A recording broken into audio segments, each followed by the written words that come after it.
Welcome to Once Human. In this video, I have went through an adventure where I have made more than one character in the same server so that I can get to a conclusion what an average person feels like when they're in the game.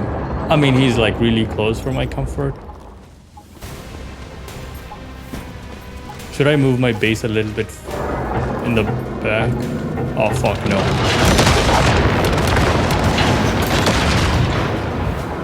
There's no way, bro. Oh no, fuck, I gotta move my base now. Whoa. So sit back, relax, and enjoy a tutorial video, alright? Like, let's just do that, okay? I know it's a bit late of me making a tutorial video for those who are joining the winter scenario. If you just have one character, how will you progress? If you have more than one character, how will you progress? Or maybe some people will go and have 3 characters, but I would really not suggest that, but it's not a bad idea. But at the same time, it's going to be quite disappointing when even if you have 3 characters, you will just not get the good memetics that you need to even make some energy links early on. Well, you can go and sell this to a lot of people. Yeah, good luck sitting all day begging people, politely asking that you can craft a workbench. Yeah, best of luck with that. Snowmobile, it's a fucking scam. Was very lucky that happened with me was I was able to get backpack expansion. And let me tell you, I have sold these things. Of course, I used some energy links to go and buy some silver and gold ingots from other players. And sold a couple of them, and I have almost about 200k. So a lot of tips and tricks, like if I would give you, I'm gonna try it all out by myself. Only then I give you. Now this is a really new account, and this entire progress was made in less than 5 hours. Because it's quite easy to level up to 25, 27. It's quite easy. You just follow the mainline story quest, and boom, you're there. How do you start all of this? Now, when you first land on the map, I would highly suggest instead of jumping over here, you should jump over there. Because what happens is like the early quest of this area is much easy compared to this side. Now, this is an amazing beginner location because you can just jump in here and the enemy is over here level like 6, all right? And you can farm the entire compound once. I would suggest when you first land over here, you need to find a couple of deers. You see them? Yeah, just kill them. Right, kill them. Now this hide gives you +5 frost cold and +10 load capacity. So this is like really good for tier 1 armor set. Not this one. Do not craft armor set from this.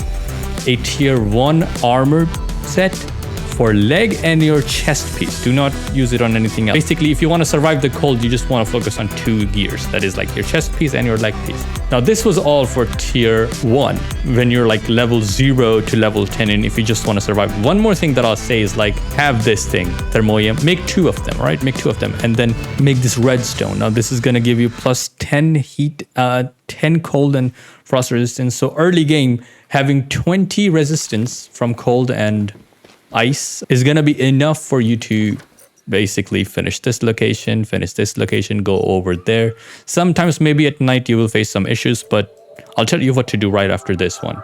Now, when you guys are exploring, oh wait, look, you see this bear? Oh yeah, we just found a bear.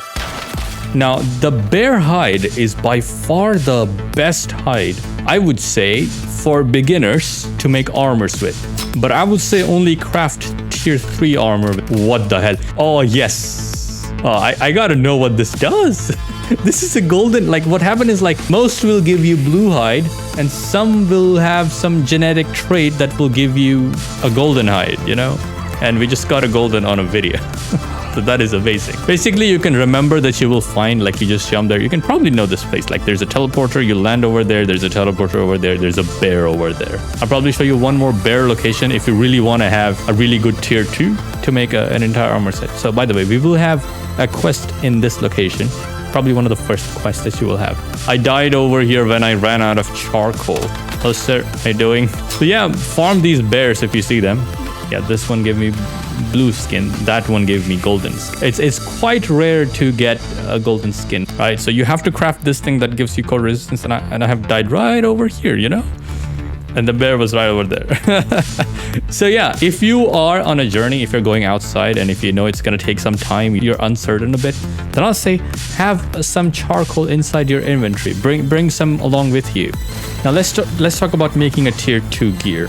So once you have finished your quest in this location and you have unlocked this teleporter, I will say take your bike. If you're not dying, I would say take your bike and teleport over there, or like go over there and find these seals, right? They're really easy to find. If you don't find a bear, so you kill them.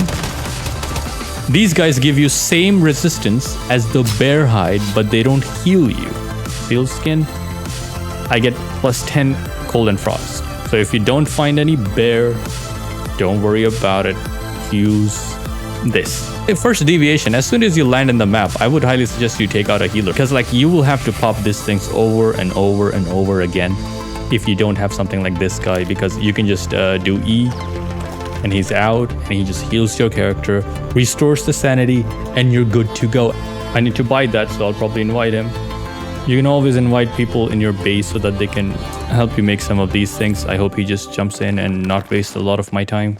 Like, this is one of the best way to just go and trade with people. If they're selling something on the map, just invite them. Like, that's why I think you need this stuff, because if you have this stuff, you have like people who can make things for you all the time. I have to add him as friend, give him some permission. If you're new to this, but most of the people, they already know this stuff. Yeah, you can disable this and building enable. Do not give access to their facility. They can access some of your things. Right, do that. As soon as they finish doing this, revoke it. He wanted 6,000 for it, so let's just trade. It's a double buff furnace. I hope I don't have to check it. 6,000 energy links. Success. Now I can go and dismantle my stuff. Okay, double this assembly bench. Like, that's what you want for yourself. Right, that's what's fantastic. You can also get double buff on this assembly bench. Usually you will get those before reaching level 15. So if you can get that, you're awesome. You're golden. Like, you will just make so much energy links that you have no idea, but you have to get them early and you have to stay online to sell them. For me, for backpack expansion, is that I can just make 5 of them, put them for sale, people will buy it, and I'll be happy after that. Energy links, you just put your backpack expansion or like something like gravel on the go, or whatever you want to sell. Like, this is the best way to make lots of energy link without being present all the time. You do that, and it's already advertising. Press on setting, publish the slogan, off, on, put it on, bag expansion. People will see that on the map and they will just come. For example, if I yeah, this guy is actually advertising that he has all types of Vim, and I'm pretty sure people are buying it. These guys are not advertising, so we don't know what the fuck are they selling. We have no clue what to go and find. Okay, food. Okay, I know it's food, but what food? What is in there? That's why you have to put an overview on top of this. That yeah, it is a bag expansion. If you get to this place, there is a bag expansion inside of it. There's one. This is compost bin, which I have my alt character selling.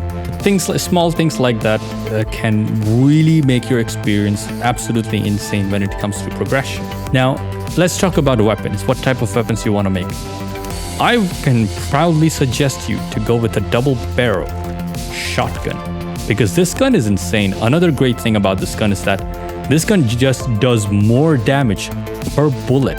So you will be consuming way less bullet to kill an enemy, right? Like, you will consume way less ammo. If you had, let's just say, if I want to compare blueprints, so per bullet, this one is doing 128 x5, and this one is doing 159 into 6 pellets, right? So like, you can just say the damage is just huge.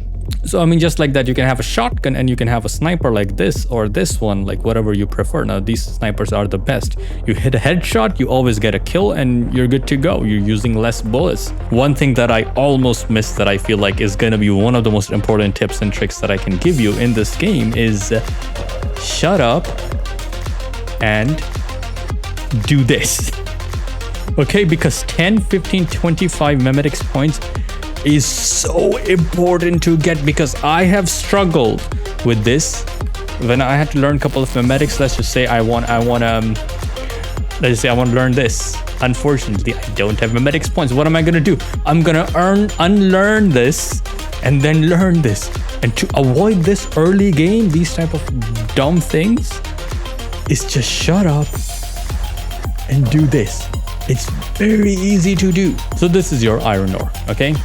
If you see them on the map, anywhere, just shut up and farm it. Okay, if you see them on map, you have to farm it because these things are a bit scattered. In this map, it's completely different. You can find tungsten and aluminum from day one, right? But you don't have to farm them because you cannot smell them.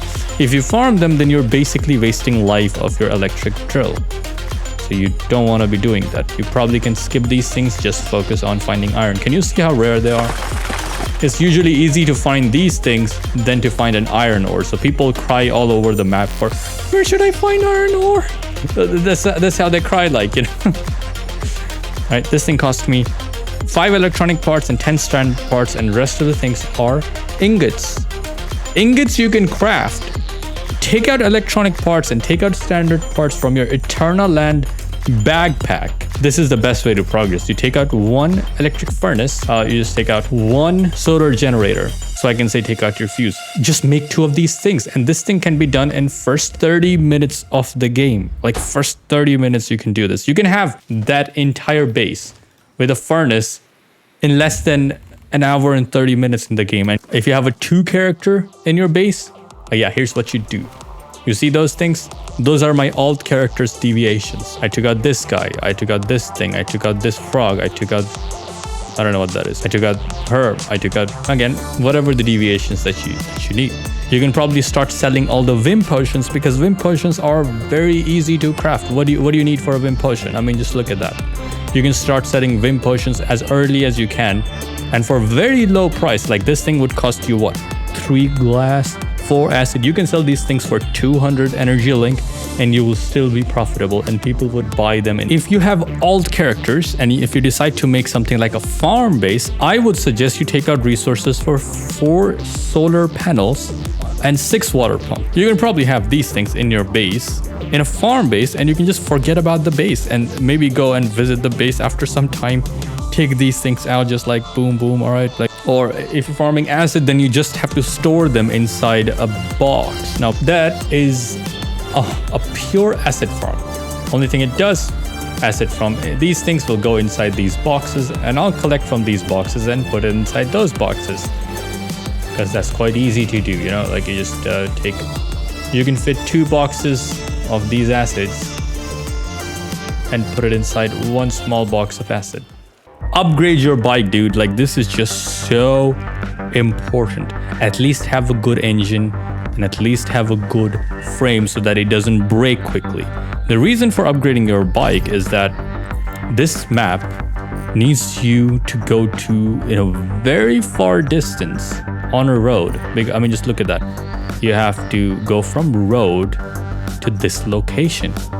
Look at the road. Oh man, this is painful to go all the way there. If you want to reach that teleporter, oh, that is far. If you want to go from this direction, like you have to go all the way there. And if you have a slow bike, best of luck climbing the mountain on 60 kph. Like, oh, that's just frustrating to do that. I've done it and I hated it. So yeah, upgrade your bike. One of the first thing to do, just the engine and the frame. Now, where were we about the wheelie thing? I need to show you that thing on a straight road, but yeah, it's a mountain map, so it's really hard to find a straight road. But hey, once your speed is like 100 kph, just do the wheelie. Yeah, just like that. You hit 140 kph, 150 easily. When you're turning your bike, do the wheelie so that you turn a bit faster. It's really good. Can you see how quickly I just made my bike turn that much? And that was because of the wheelie. If you don't do wheelie, you're not gonna have this sharp turn all the time. But like I'm just telling you, you will just go way faster if you start doing wheelie on the map.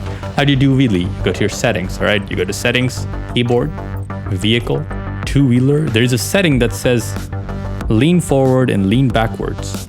Usually these things are set to Q and E. What I want you to do is, I have a mouse with extra keys. If you don't have a mouse with extra keys, you put them on Shift and Control. Shift to go faster, to lean backwards. I hope you guys have a fantastic day. I hope you enjoy your time in Once Human, and see you in the next one, hopefully. Bye-bye.